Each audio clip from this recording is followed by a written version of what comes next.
Okay, I think we're good. Is the stream popping up? Oh, stream's popping up on Twitch. Okay. So quick opening. Thank you for anybody who is watching. I think we have more after stream views than we do um during the stream, but it's just easier for me to do it this way live. Um, so thank you for watching. I have work in the morning. We're gonna go ahead and undergo talking about just some casual subjects. Jacob is my guest today, who is my co-host of sorts. We're gonna be. I'm surprised there's no like fade in music opening. I don't have any. I don't have any music purchased. I like had ideas, and then Purchased. it's. I don't do. Listen, do you really want to have like generic free track playing? Look, man, I'm pretty sure T-Pain is out here giving us, free It does T Pain songs. have free music? Yeah, Hold up. it's like T free royalty Pain free. royalty free. Okay, well I'll have to hit up T Pain after this episode so I can get something to intro. But we're gonna be sunsetting the review it name. It's just gonna be episodes now with Jacob. Jacob's gonna be a common guest co-host. He's not just, but I'm not gonna impose that he has to always be I'll on. figure it out. Yeah, exactly. But we're gonna be sunsetting that name. Um, yeah, I haven't had an episode up in 7 months. I started the solo project, and then I interviewed a couple people, and then now we're I had a really big period of time where we were trying to figure stuff out, and COVID, and I always have a million excuses, but we want to do it more. Um, Me having the oh yeah, that was the first thing I want to talk about. The thing that the thing that forced us our hand to make this episode and made Jacob force me was that I had that shitty viral tweet, and I'm not saying that tweet was funny. It was a little funny. I mean, that's obviously why I tweeted it, but um, it got more eyes on my account, obviously my dead ass Twitter account, You and hit all the hopefully, you hit all the bars, right? You got the impact text. It was a Family Guy, I meme. really think the It hit. Family You Guy really hit. aspect. You really hit on the come up on that whole, ordeal with the Samsung girl. Like I don't even hear about that today. Like I haven't heard about that. Like that was really only like a 2 day thing, and you hit that when it was hot. um, Yeah, sorry, I was reading Eha's post, but yeah, it's it's topical. It's a Family Guy meme. Both of those things are gonna make it, go into the stratosphere. I have an idea of what made it blow up. I have a mutual who retweeted it, and then after that, it got like a ton of likes, and it's very interesting to me because I get like 33,000 likes, right, and that translated into like 12 follows on the account, which Well, is, yeah, you I have to mean, follow. You got to do something unique. You got to follow a shitpost trajectory from the other side. You don't get to see where it exactly. starts and where it spreads. Exactly, which is pretty interesting to undertake. And then, um, before we move on to our main subject that we'll both talk about real quick, the last thing about this tweet that's pretty interesting is the way that people react to it. Um, Surprised me. Like, the idea that people take the internet really seriously, um, is something that people talk about all the time, right? You see on Reddit, you see on Twitter and stuff. People get mad about stuff, but people would reply and quote tweet to the tweet as if I had said something that I didn't even say. And it's literally such a joke topic that I would be like, damn, there is no way that people are taking this seriously. But, they do. They were like, I can't believe you said that no one's allowed to like her. That is not, that's not what I said. I just said I don't like her, which is funny. Look, if you're compelled when you view a semi-topical Family Guy meme on Twitter to jump into a Twitter thread argument about you know, the esoterics of Samsung VTuber for your phone, I really think you should reevaluate your priorities. Yeah, I would agree. I mean, that's exactly how I felt. I was like, Also, my other favorite part about reading those comment threads is those people trying to steal clout, being like, "I posted this 10 seconds before you did, bud, but without the impact font." That shit was great. yeah, reading that, I was like, it's just an image, guys. It's not, it's really not that deep.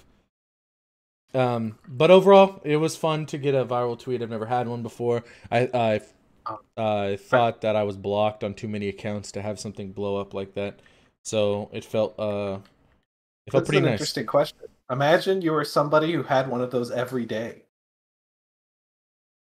I don't think I'd like if this podcast blew up and I was like Joe Rogan or some bullshit, or like anybody who makes content, right?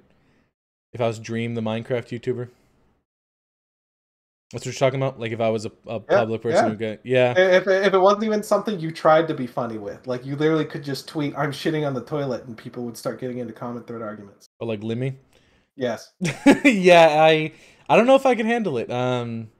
I would, because I was at the peak of it when it was like blowing up. I was really busy at work, but I was still checking my phone to see what people were saying because I was really interested in what people had to say. And if I had like a platform where people did what commonly blew up my tweets, I would definitely probably have to have notifications off or something like that. I can understand why people, because it's not like, oh, I'm high and mighty, I'm better than other people, right? At least that's what I don't think it's like. But it's like there's so much information all coming in all at once. Like how the fuck am I going to determine what I care about, right? Like who who cares? Like if I had like a following, I'd be like some random dude with like 10 followers is like this isn't funny, right? I wasted my time to read that tweet. I'm not better than this person. I don't think that I am. But like I don't care. Like so it'd be really hard if I had like I mean, at the banger end of ass it tweets. all, I mean, the eternal words of our Lord and Savior Tyler the Creator reign true. Just turn off the screen. Just walk away. Just close your damn eyes. True. He is always right. Oh, He's always right. thank you, AJ, for following the stream. Um, okay, so our next topic, off of the viral shitty tweet. We recently watched the Mortal Kombat movie, as I'm sure everybody did. On Um, HBO Max, like I'm sure everybody. No, it was. We no, did go to the we went to theater. the We watched theater. Tenet. We watched Tenet on HBO Max. Yeah, Sorry, so we get both of those mixed up. we had a friend visiting, a close friend of ours, and we decided to go to HBO Max to the movie theater to watch Mortal Kombat because that movie came out of like nowhere. I was kind of excited for it after I'd heard about it. It had only been like a month or something that I had known about it. With COVID, we were obviously not paying attention to theaters, so it was nice to go since we had all been vaccinated and we were all me and Jacob were, and I was we half vaccinated at the time, were so half I had like vaccinated. what? I had like what, a 50% chance of catching it, and then like a 2% chance of just dying. Yeah, something like that. Whatever it was, he was half vaccinated at the time, and we were able to go. And I enjoyed the experience of going. I definitely am glad that movie theaters are coming back. There's not a ton that I'm going to be happy about, though. I did like the fact that it was limited seating. I'm not going to be excited to sit next to 150 kids for every movie in the next couple years. That's going to be really annoying. Everything's going to be sticky. Everything's going to be overcrowded. So this limited spacing thing for movie theaters specifically, and I guess restaurants, works pretty well. I'm a big fan, but so I enjoyed the experience of going. I do like the movie theater we have here in our city, but the movie was, for me, it wasn't that bad. Was a complete disappointment, Yeah, I it was guess, is pretty more or less. I disappointing mean, movie. uh, it's like it's not hard to sit through. I could definitely sit through it again. But what I wanted and what I was expecting, which are two different things, it was neither, which ultimately means it's disappointing. Yeah, exactly. I expected it to be uh really safe and it wasn't, but it wasn't risky in the way that I would have wanted it to be. So it plays off this weird thing where, spoilers for the Mortal Kombat 2020 movie if you care, but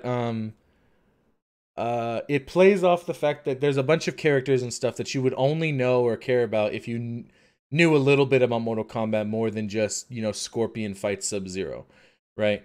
And so it has this interesting dynamic, but then it introduces the main character who's supposed to be an audience stand-in for like a Marvel movie, which is something I expected them to do. But then they tried to focus still on the other characters by tying them into the main character.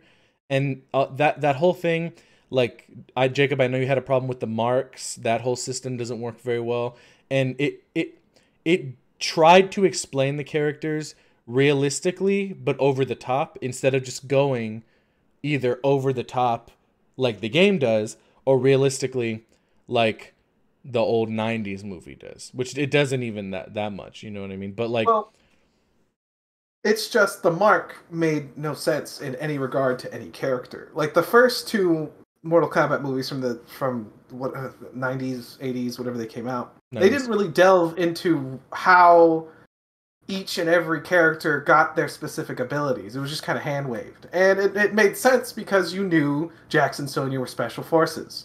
Jax got his arms from the special forces. Sonya had Black Ops technology from the special forces. They didn't need a weird mark that you have to kill someone to get, and then it just manifests. And in Jax's case, it was completely ridiculous. Yeah, the Jax scene was pretty much just a deciding factor of I was like, this is too ridiculous. His arms regrowing simply because of the mark into better robot arms was just, it was It's too like, off the wall. You didn't need to explain that. Like, you didn't what need would to the make mark that. have done if he didn't get the skeletal robot arms that the monks made? Exactly, Like, that's the issue, right? Where would that even come from? Like, I don't know. It's too, that's what I meant by it's too over the top, but it tries to be realistic. It's like, oh, he got the arms and then he got the power to make the arms good.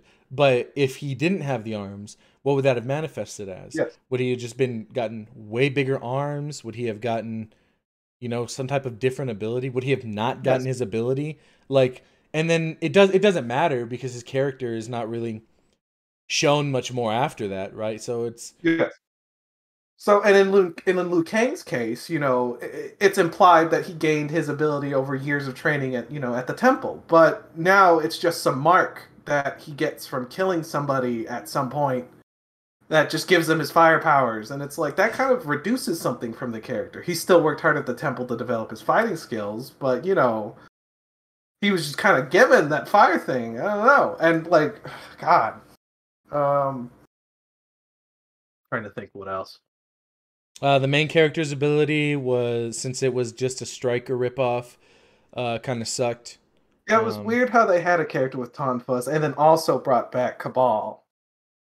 But then had no Striker reference or anything. Yes. Yeah, it was pretty weird. I'm not saying his ability for him to have armor was whack or anything. Yeah. That one could kind of make sense being the type of person he is, but I felt it was very abnormal to then have him have this weapon type that's, if you're a Mortal Kombat fan, you would know is associated with someone else.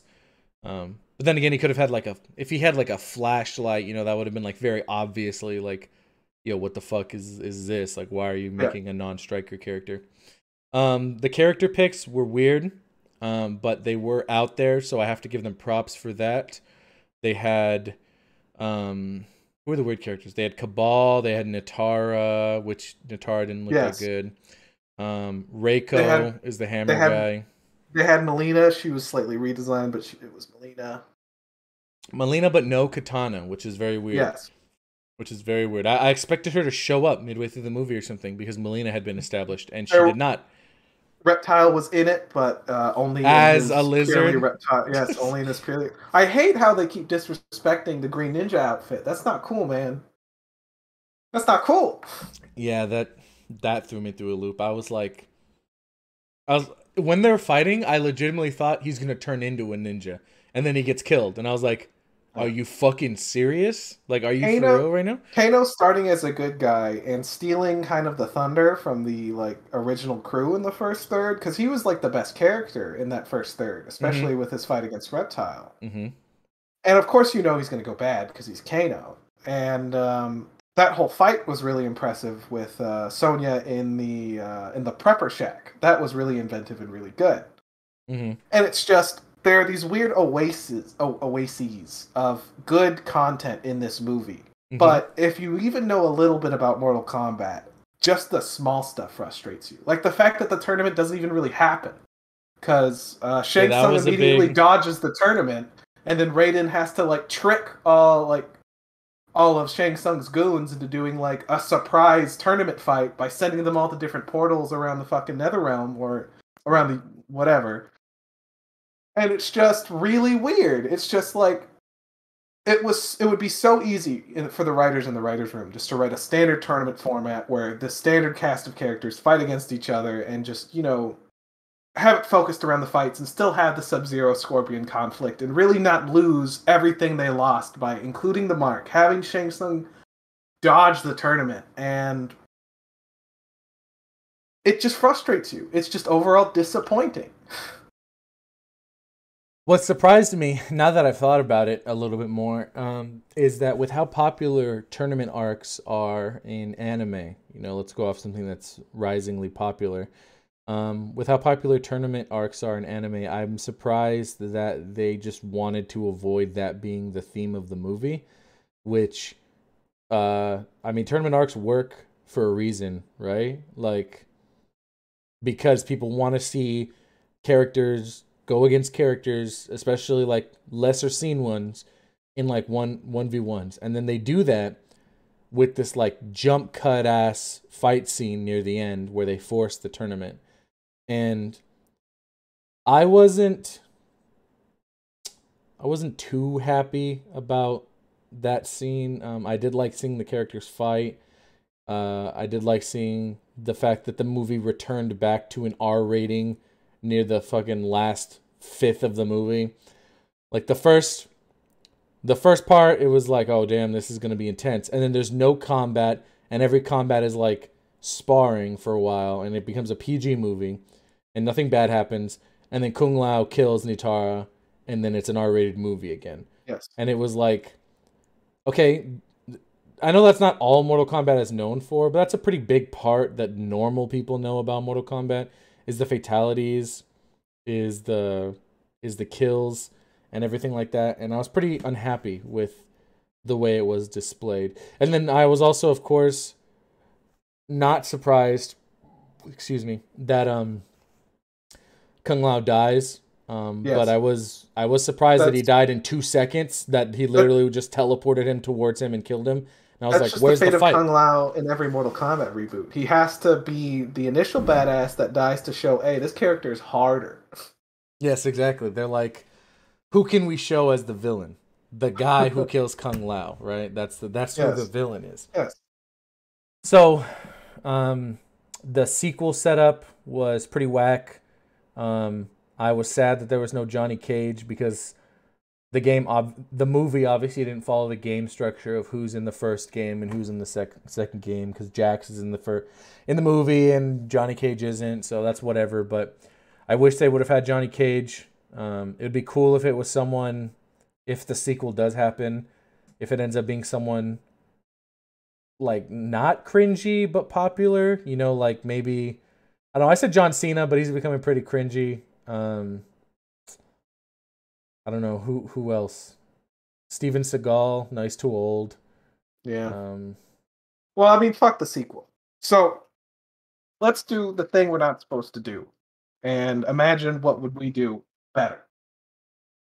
Okay. If you were tasked with making a 2023 reboot of Mortal Kombat, what would you do? A 2023 reboot? 2023, 2024, however time you need, but it needs to be another reboot. The obvious answer would be Adam Sandler or Paul Rudd. Jacoby's got good choices over here. The answer would obviously be to follow the structure of the game, but I wouldn't want it to be exact. So it would have to be a lot like the 90s movies, where it was like, we have to make everything that's cool from the games shown, right? So it would have to be something like, I don't know, take place during the third game, where Outworld is attacking Earth, right, to circumvent the tournament, and then there's a bunch of more villains, so that way you could have stuff like Mortaro and stuff. Because the Goro that they showed in the movie was actually not bad. Yeah. The fights were kind of whack, but the showing... I still think it was a waste that the Goro fight was on Earth. I think if you're going to have a Goro fight, it should be in, Outworld. Yeah, somewhere with a cooler environment than outside of a cabin. Yes, or barn. Sorry. Yeah, barn. I don't know. It would have to be something like that. I probably unironically would just make Mortal Kombat 9 the movie. Yeah, so that feeds into mine. So Mortal Kombat 9 does this cool thing where it is a reboot, but it really is not. It's told from the perspective of Raiden, who is a god and can see backward and forward through time and see parallel timelines. So he knows what happens in every other game up to Armageddon, correct? Yes. So Mortal Kombat 9 happens and it's a reboot, and he already knows this shit's gonna go bad. So I would say if I would make a movie, do what Mortal Kombat 9 does. It's the first tournament. Raiden's a god. He knows what the fuck is gonna happen. And he wants to try doing it, well, let's say not try doing it different. Let's say he's frustrated from the events of Mortal Kombat 9, 10, and 11. And this time he's going to be more hands-off. So the first half of the movie is just the tournament proper. Liu Kang goes to the tournament. He beats Shang Tsung. You know, what's his name dies? I forget his name Kung again. Lao. Kung Lao dies. Whatever. He's hands-off. But then let's say something changes because, you know, this is a movie. We gotta mix it up. What do you think should go wrong?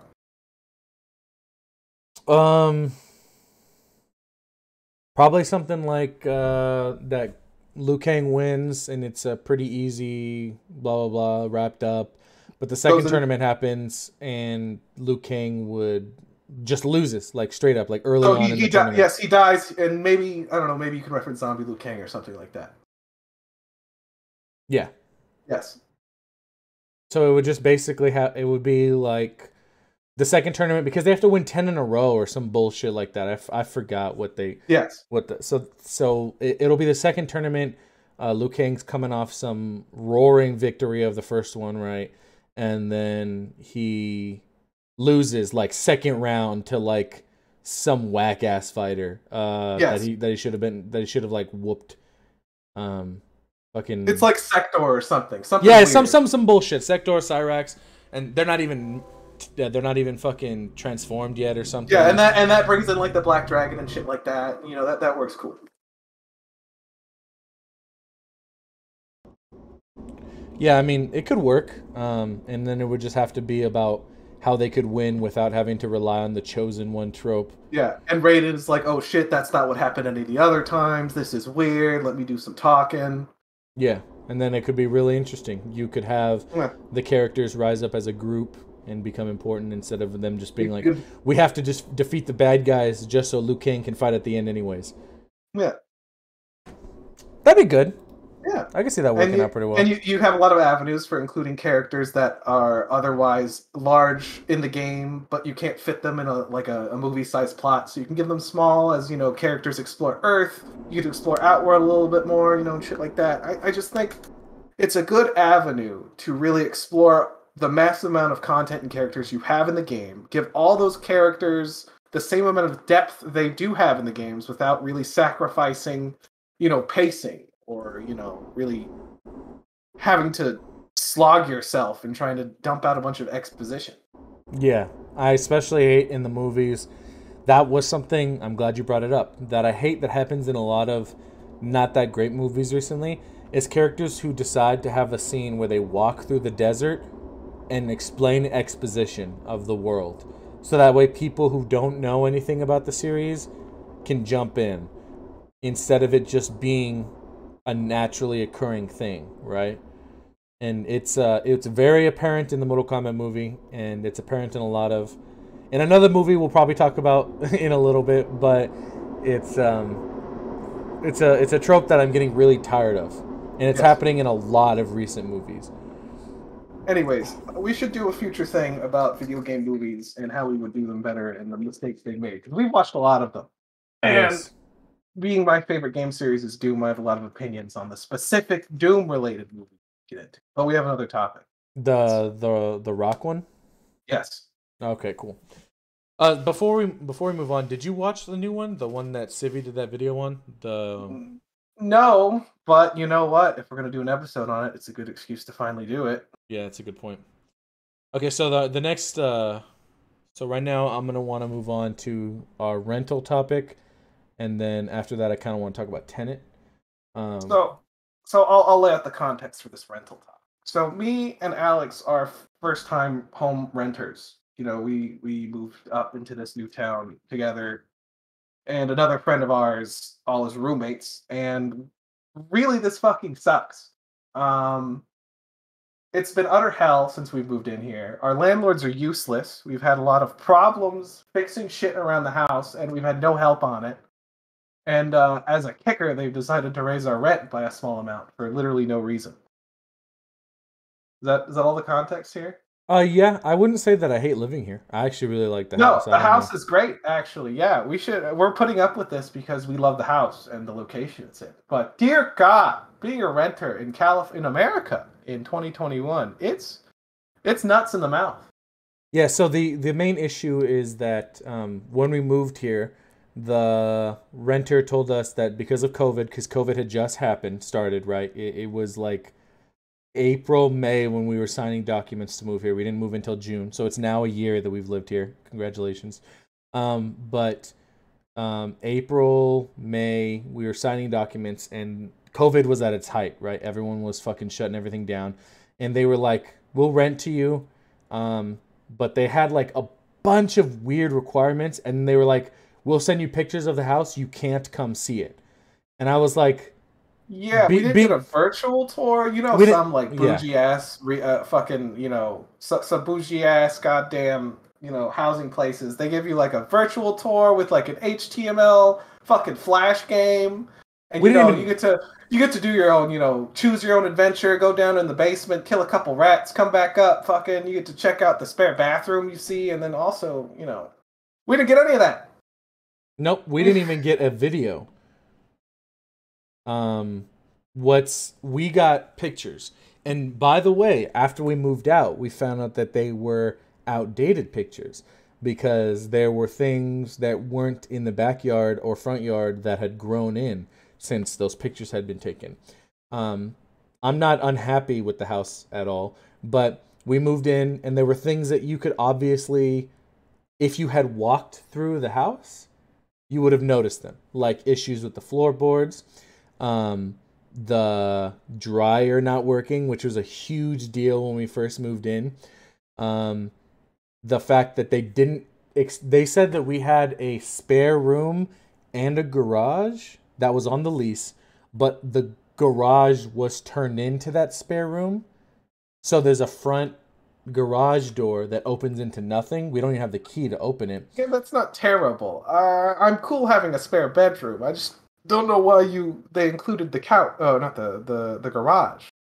Yeah, we don't know why they lied on the document that said both of them are here. They didn't tell us anything about any of the equipment when we moved in, how it worked. They just said that the only thing that was under warranty was the dishwasher and the dryer and washer. Yeah. And the dryer went out right after we moved in. It was very clearly not an issue that we had caused because being tech people, me and Jacob aren't fucking idiots. And it took them 4 months for them to send a guy to replace a part that took him 10 minutes to replace that fixed the dryer. Really? And they ignored us. They responded to our emails passive aggressively. And they have never checked on us once since we've moved here, which is good for a majority of things because we don't want them to come in snooping around, asking us things about our house if we are under lease requirements. But they haven't. All the illegal guns we own, seeing the nuclear reactor I'm working on downstairs. Yeah, exactly, stuff like that. Seeing the cats. All of these things are things we don't want them to see. But they haven't called us or anything. All we did was get a week ago, all we did was get like 7 total letters that were telling us letters. Seven. There's 3 people who live in the house under the lease, right? Me, Jacob, and Michael. And they sent one batch for Jacob, they sent one for Michael, and they sent one single letter for me, I'm guessing. That said, taped one to our front door. Yeah, they taped one, then they mailed one, and then I don't know where the third batch came from. But the letter just says that due to the cost of maintenance and land, like owning land, that our rent is going up. It's going up some tiny ass amount. It's $50. We can totally afford that. It's not a big deal. The question is that we haven't gotten any service at all from these people. We haven't seen these people once. What are they charging? We haven't met them once. They also haven't fixed the water line that blew up because someone tried to break into our house, which is an interesting story. Right. They we haven't talked to these people at all, and they want to increase the rent. So it just But blows our mind. their property taxes went up. And Yeah, it's because just, property wow. taxes went up, and that makes zero sense to us because we've been good tenants. Besides one significant lease break, there's there's nothing we do wrong. We don't fight with our neighbors. We don't play loud music outside. We don't shoot off guns. We're the model citizens. And if they had done the stuff that they had promised they would do within the periods of time that they said that they would, I'd have no problem paying $50 a month extra. I don't care. But they don't do it, and that's why it's so weird. And so the water line issue was one day I was playing video games or something, and I heard like water splashing around outside, and I went and I found that a water pipe that was underground had broken. And so I found the water main and I turned it off, and that was that. We called them and told them that it was flooding, and they were like, okay, well, that's just the water main for outside, so you still have water for the house. Obviously, that's fine or whatever. But now we don't have a lawn. Why am I forgetting what they're called? Uh, lawn waterer. Sprinklers. Sprinkler? Yeah, sprinklers. Yeah, we have built-in sprinklers, and so now they don't work, which is whatever. But now it's We don't summer. even have a lawn. Like we're watering our hopes and dreams back there. Well, this is for the front too. The sprinklers don't work now. That's the issue.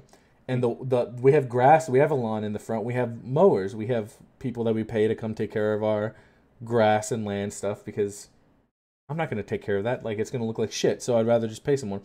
But they they never fixed that. They sent a water guy and he said, "Yeah, this is going to need to be fixed." And then he didn't fix it. And then they sent a fence guy because the fence behind our house is rotted.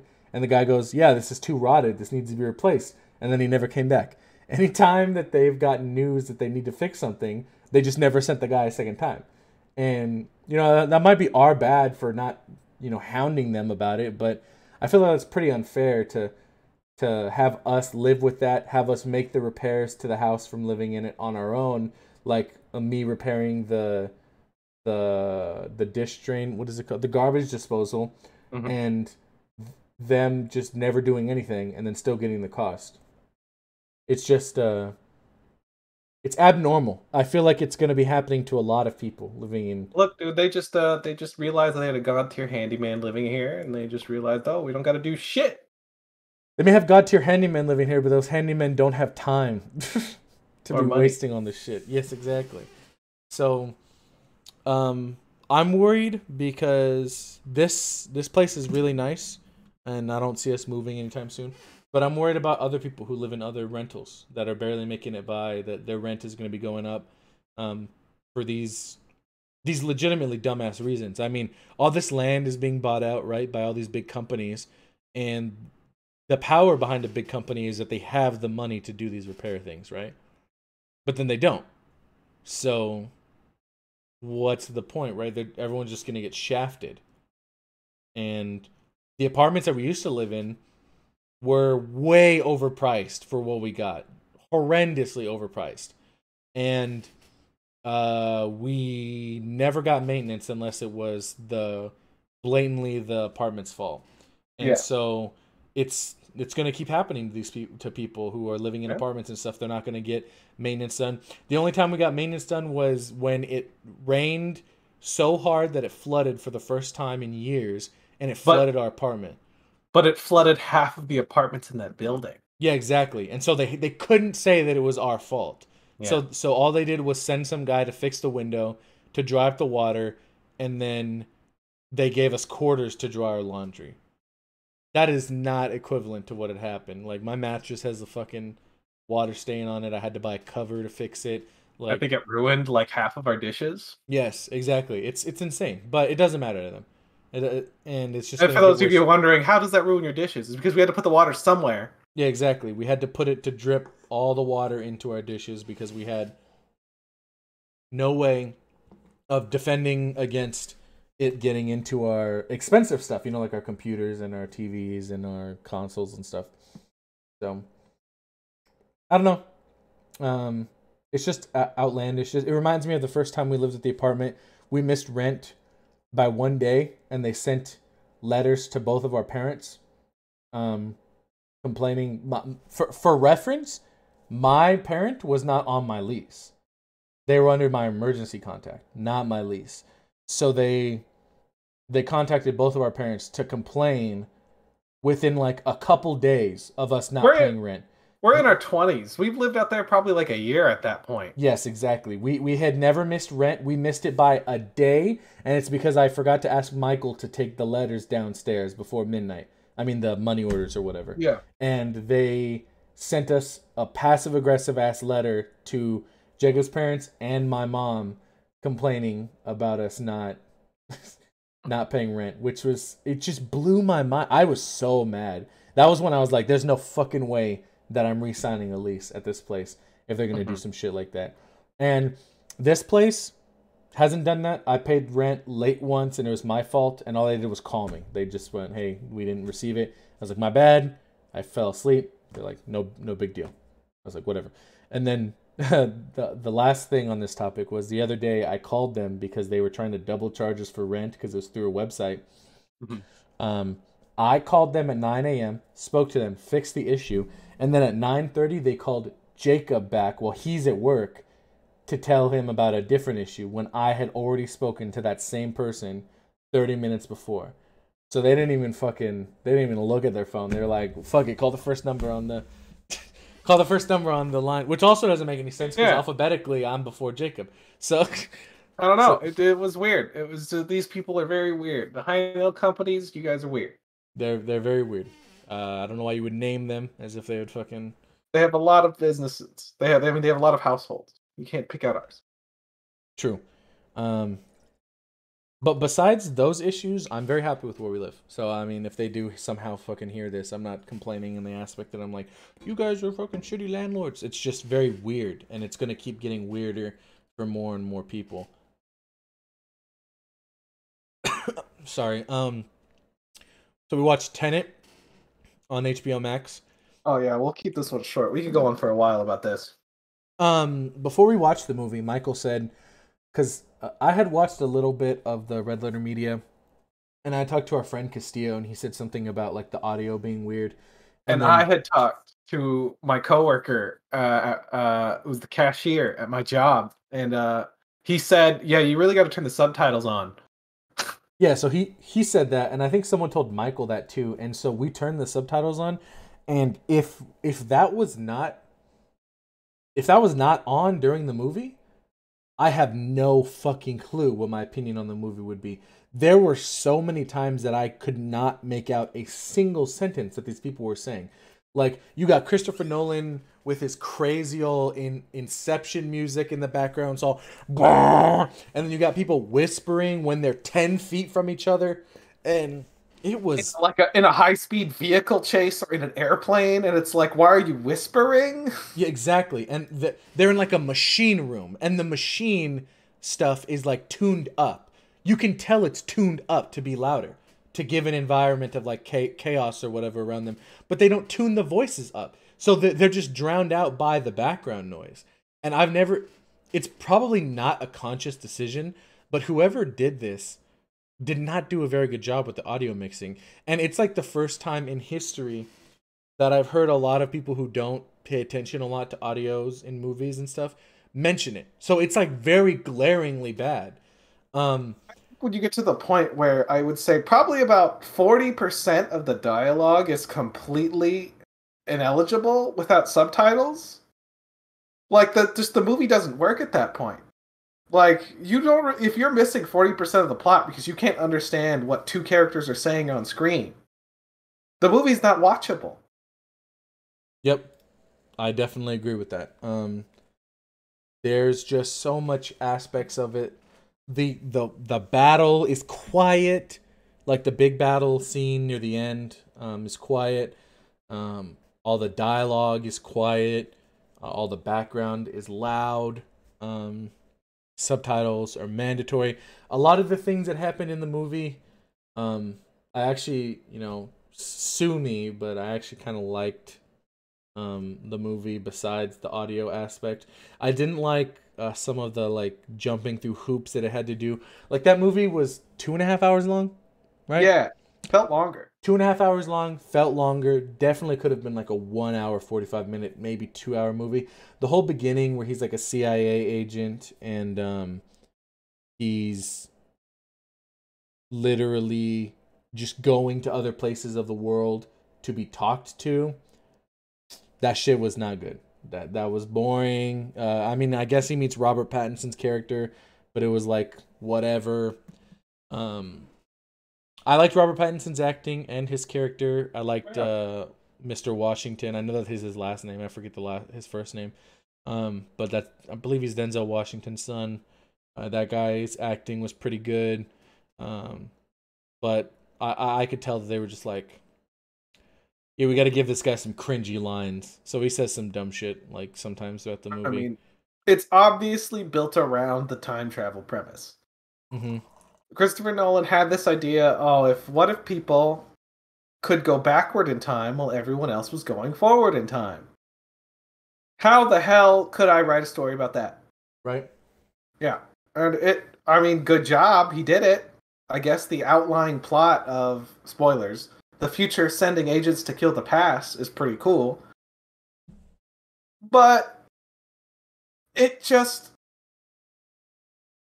like trying to untangle spaghetti. It's like it's not going to work. It falls apart in your hands. The more you make sense of it, the more your brain hurts. Mm-hmm. And the stuff you do make sense of you think is cool, but that's really it. It doesn't really aid the plot in any way. Like, the final end battle scene is just a big war scene where two squads are going at two different... One of them is going forwards in time and one of them is going backwards in time. Mm-hmm. And while the visuals of the scene are cool, of explosions going forward and back in time and soldiers fighting between those two different timelines, at the end of the whole sequence you're asking why. Why did they need to even go backwards in time? Why didn't they just storm the island, take the machinery, and just murder everybody? It's never properly explained why they needed to do anything at all. Why any of it was mandatorily done the way it does. Like, yes. They're like, we know where he's going, we know what he's going to do, but we need to send you backwards in time to get the item. But why? Why? We know where he's going. Why can't we just wait for him there? We know where he is. It's never proven that you can't shoot somebody going back in time and it doesn't hurt them. In fact, I think it's shown that it does hurt them. Yes. If you get shot. So does. Why strap yourself to an air tank and force yourself through all that? There's a lot of tacked on things too. I mean, the breathing thing, if you had removed that, even though it looks slightly cool, which I know that's why it was put in. And it solves one of those many questions one of those people like us would have asked, was like, how do they breathe if air is going forward? Yeah, someone who's like ridiculously like has a bunch of stupid questions like us. Like, it's not something that a common viewer would go, wait a minute, wouldn't the oxygen be backwards in his lungs? No one normally thinks that. And I know that that's who Nolan makes movies for, is people who ask questions like that. But it didn't add anything to the movie. It made the movie worse because they had to have all that equipment all the time. And then it had to add all these scenes where they're like worried about it when they could have just gone backwards. I mean, maybe it was a good explanation as to why, spoiler, he's wearing the like SAS outfit during the dual hallway scene. Yes. But okay, besides that, like, you could have just said he needed to wear it so he wouldn't see himself, which they said that. So that makes sense. And I don't know. It was a messy movie. I'd give it like a 6 or a 7. I did not enjoy watching it.